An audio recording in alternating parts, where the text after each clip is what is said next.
جو پازیٹیو ہے اس کے ایک حساب سے خودکش ہے، وہ ایک کو پھیلائے گا دوسرے کو پھیلائے گا، کتنا آپ روکیں گے؟ یعنی پہلی تجویز ہماری یہ ہے کہ فوری طور پر تھور میں اور بابو سر میں جتنے بھی جی بی کے انٹری پوائنٹس ہیں بائی روڈ، اس میں کمپلیٹ سکریننگ سینٹر وہاں پہ بنایا جائے. صرف اس لیے نہیں تھرمل گن لے کے وہاں کو ایک بیٹھا رہے، نہیں، ایک کمپیوٹر ایک لیپ ٹاپ کے ساتھ ایک یو ایس بی لے کے وہاں پہ بیٹھ جائے بندہ. ہاں وہ کہتا ہے جی میرا آ گیا ہے، فوری طور پر چیک کر لیں، اس کا نمبر نادرہ میں ڈال دیں، اس کو پتہ چل جائے گا. ایکسٹرا آرڈنری جو ہے وہ ہم ایک وبا کے شکار ہیں تو ایکسٹرا آرڈنری اقدامات ہونے چاہیے، وہ نہیں ہیں بدقسمتی سے. دوسرا یہی ہے کہ آپ کے لاک ڈاؤن کے حوالے سے دیکھیں، آپ اتنا یہاں پہ یہ کرونا جو ہے وہ پھیل چکا ہے، اس کا کانٹیکٹ جب تک آپ روکیں گے نہیں تب تک آپ جو ہے جو کیسز ہر روز بڑھتے جائیں گے.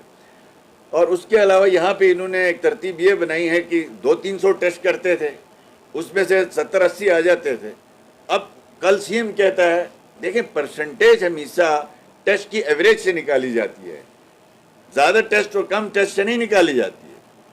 کل میں نے وہ چیف منسٹر صاحب کی سنا کہ جی وہ کہتا ہے کہ چونکہ پہلے ٹیسٹ زیادہ ہوتے تھے اس لیے زیادہ آتے تھے، ابھی کم ٹیسٹ ہو رہے ہیں تو کم آ رہے ہیں. تو یہ تو کون سی بڑی آپ نے بات کہی ہے؟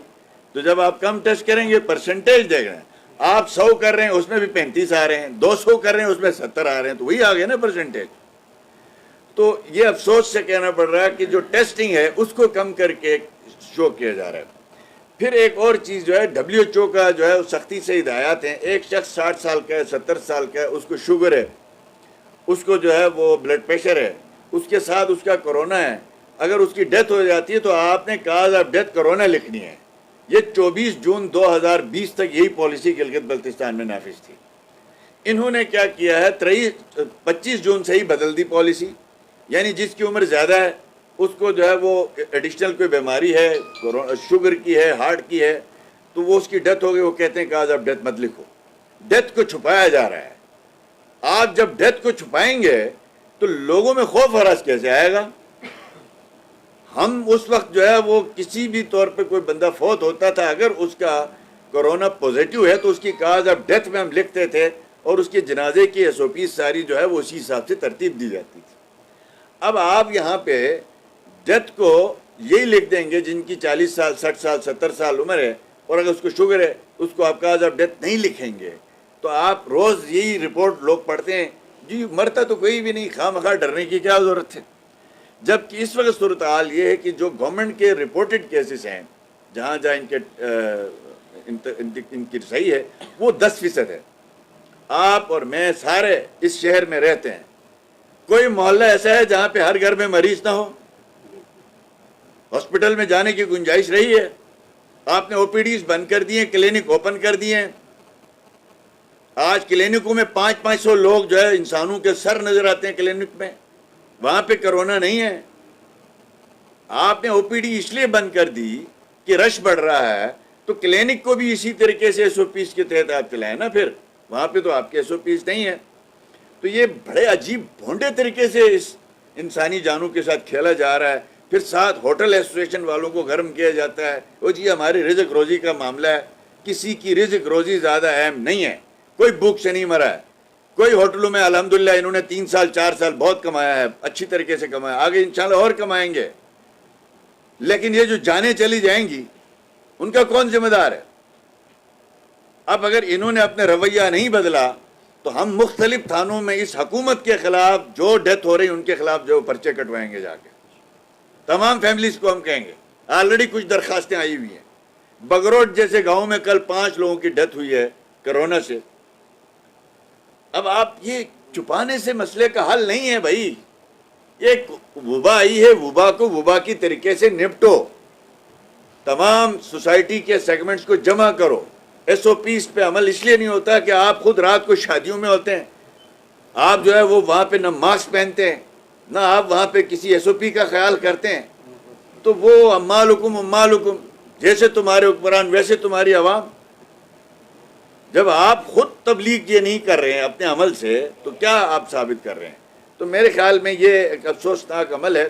ساتھ تیسری میری تجویز یہ ہے، چونکہ کیسز جس ریپٹ طریقے سے بڑھ رہے ہیں اس کی وجہ یہ ہے کہ آپ جو پازیٹیو کیسز ہیں ان کو کہیں آپ ان کو روک نہیں پا رہے ہیں، کسی ایک جگہ میں نہیں رکھ پا رہے ہیں. وہ ٹریول کر رہے ہیں، وہ جا رہے ہیں، وہ ان کی موومنٹ ہے، ان کو آپ کسی طور پہ جو ہے ریسٹرکشن نہیں کر رہے ہیں، جس کی وجہ سے یہ ریٹ بڑھ رہا ہے. اس کا بیسٹ طریقہ یہ ہے کہ اس وقت پی ٹی ڈی سیز جب سے گلگت بلتستان میں نیا پاکستان بنا ہے بند ہے ہوٹلز. کوئی حالانکہ یہ سیزن تھا تو کیا پی ٹی ڈی سی کے ملازمین کا حق نہیں تھا؟ کیا P T D C's hotel نہیں تھے؟ صرف اس لیے کہ زلفی بخاری اور جناب ڈنڈاپور نے جو ہے وہ اپنے لیے خریدنا تھا، ہم نے رکاوٹ بن گئی، اس وجہ سے جو ہے وہ بند ہے. تو ہماری تجویز یہ ہے کہ ایٹ لیسٹ فوری طور پر جتنی بھی پی ٹی ڈی سیز ہیں ان سب کو کھولا جائے، اور وہاں پہ جتنے بھی آپ کے ایکٹیو پیشنٹ ہیں جس ضلع میں، ان کو 1 مین 1 روم 1 واش روم اور اس کے ساتھ ساتھ وہاں انٹرٹینمنٹ کی فیسلٹی دی جائے تاکہ وہ اپنی جو ہے وہ آئسولیشن کے دن جو ہے وہ الگ تھلگ گزار سکیں. گورنمنٹ خرچہ کرے، وہ پیسے چار خرچ کرے. کسی شعبے میں ایک اینٹ تو آپ نے لگائی نہیں ہے، کوئی ایک ٹکے کا کام آپ نے کیا. آپ کل شہید سے فرمان ہاسپٹل میں بیٹھ کے کہتے ہیں پچھلے حکومت نے کچھ بھی نہیں کیا. ادھر آپ کوارنٹائن سینٹر بنا رہے ہیں 300 بیڈ کا ہاسپٹل، وہ بھی شہباز شریف کا شکریہ ادا کرنے کے بجائے. تو یہ افسوسناک عمل ہے. لہٰذا ہماری گزارش یہ ہے کہ آئسولیشن سینٹرز فوری طور پر گورنمنٹ قائم کرے اور اپنے خرچ پہ کرے، اور جتنے بھی ایکٹیو کیسز ہیں ان کو آئسولیشن سینٹروں میں منتقل کیا جائے جب تک کہ وہ ٹھیک نہیں ہوتے، ان کا باضابطہ دوبارہ ٹیسٹ میں وہ نیگیٹو نہیں آتے. تو یہ 3-4 جو ہے وہ ضروری قسم کے معاملات ہیں. پھر خاص طور پر لاک ڈاؤن. اب آپ دیکھیں، مجھے بتائیں کہ دنیا میں کوئی اس کا حل ہے؟ دنیا میں اس کے علاوہ کوئی حل تجویز ہوا ہے؟ ملک میں یہ طے ہوا ہے، NCOC کی پالیسی ہے کہ جہاں 5% انفیکشن ہوگی وہاں پہ لاک ڈاؤن ہوگا. یہاں پہ تو آپ کی 36% پہ جا چکی ہے. اب لاک ڈاؤن ہمیں تو خوشی نہیں ہوگی نا لاک ڈاؤن ہو کے، ہمیں کیا فائدہ ہے اس کا؟ ہمارا تاجر طبقہ جو ہے وہ ٹھیک ہے، انہوں نے عید تک آپ نے کھول دیا، اب ٹھیک ہے کچھ دن تو آپ صبر کریں. کم سے کم 1 سے 2 ہفتے کا کمپلیٹ لاک ڈاؤن، جس کا جو نقصان ہوگا وہ گورنمنٹ اس کو پورا کرے. دنیا بھر میں کیا جا رہا ہے، کوئی نیا کام نہیں ہے. پوری دنیا میں لاک ڈاؤن کے دوران جو لاسز ہیں وہ گورنمنٹ اس اخراجات کو پورے کرتی ہے. اور یہ بند کرے پورے ملک سے جو ہے وہ آپ جو ہے وہ چارٹر جہاز منگوا رہے ہیں، جب تک آپ کی جو ہے ایئرپورٹس کے اندر یہ فیسلٹیز مہیا نہ ہو ان کو چیک کرنے کی. اور آپ نے جو ہے چند ہوٹلوں